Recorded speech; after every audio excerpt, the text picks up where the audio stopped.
Early 1950s. Well, this gets us into an era where most of the really interesting stuff is long gone now. Gold certificates are long gone. Federal Reserve bank notes are long gone. National bank notes are long gone. Notes are long gone. All the various Hawaiian and North African wartime notes are gone. Every denomination higher than $100 is now gone.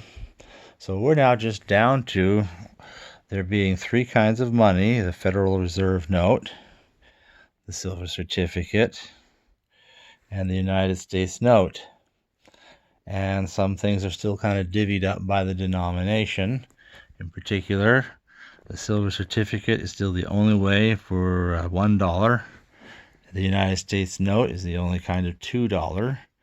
The $5, interestingly enough, occurs in all three varieties as a silver certificate, as a Federal Reserve note, and as a United States note.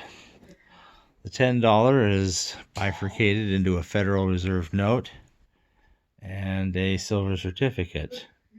Everything higher than $10 is strictly Federal Reserve territory, so 20 and 50 and 100. Only the Federal Reserve note goes to all those denominations. Clearly, by this point in time, the Federal Reserve note has largely taken over. The others continue a small token existence, but they really are of extremely little significance or frequency, and usually you have to ask for them, except for the $1. That turns up pretty frequently. So you don't see the $2 much, and all the other red and blue seal notes of $5 and $10 are just, you might see them rarely, but they don't really turn up very much. So what you can see here, this is an era where the series 1935 is already up to letter E, and it's got Priest and Humphrey. The same era is also Priest and Humphrey, 1950A, for the Federal Reserve notes on all levels, all 50As, all Priest and Humphrey. And the other silver certificates, the bigger denomination ones, and the United States notes are now all synchronized to Series 1953. Again, Priest and Humphrey. Series 53, Priest and Humphrey. And now here, Series 53, Priest and Humphrey. And here also, 53, Priest and Humphrey. So the signatures, of course, are the way you know what era, what time a note actually dates from, or it's the nearest indication you can get, since even that's not always exact, but it's the closest thing to knowing when a particular note comes along. Now, let's see, the silver certificate, well, these all look the same. Well, they're still kind of unusual from everything else, because in all of these cases it says this certifies that there is on deposit in the Treasury of the United States of America. So they always say that, where the others, both the Federal Reserve notes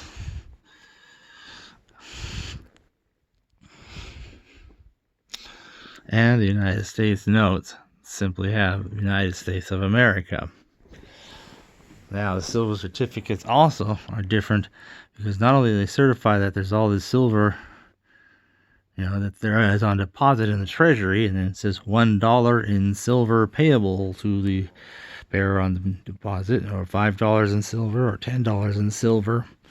The Federal Reserve notes, however, have just United States of America will pay to the bearer on demand $5 or $10 or $20 or $50 or $100. The United States notes similarly has United States of America will pay to the bearer on demand $2 or $5.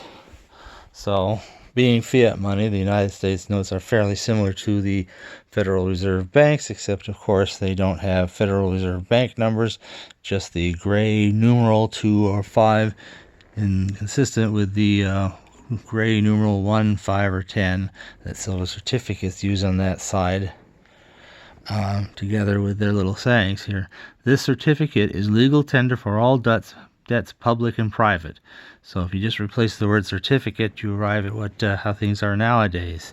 Silver certificates all say that. Now, the United States notes will say this note is a legal tender at its face value for all debts public and private. And they both do that. The Federal Reserve notes actually remain, strangely, the most complicated, because here you have this note is legal tender for all debts public and private.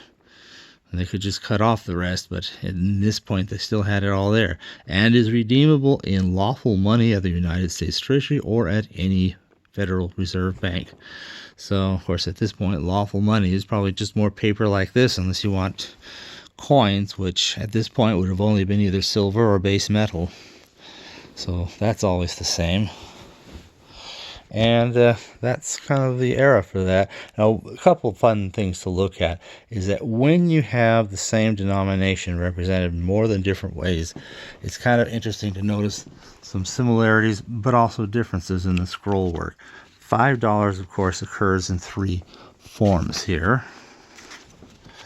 The United States note, the Federal Reserve note, and the silver certificate. Now, when you look over here on the edge, the United States note has, if you look at that lacework on the edge, it's like there's a little single loop, and then it's kind of a heart-shaped double loop with a loop inside it, and so on. Now, the silver certificate, the Federal Reserve note, you have a triple loop alternated with a very skinny single loop back and forth like that. The silver certificate, you have something else. You have a double loop alternated with a single loop with little something inside it. And that's the lacework for that.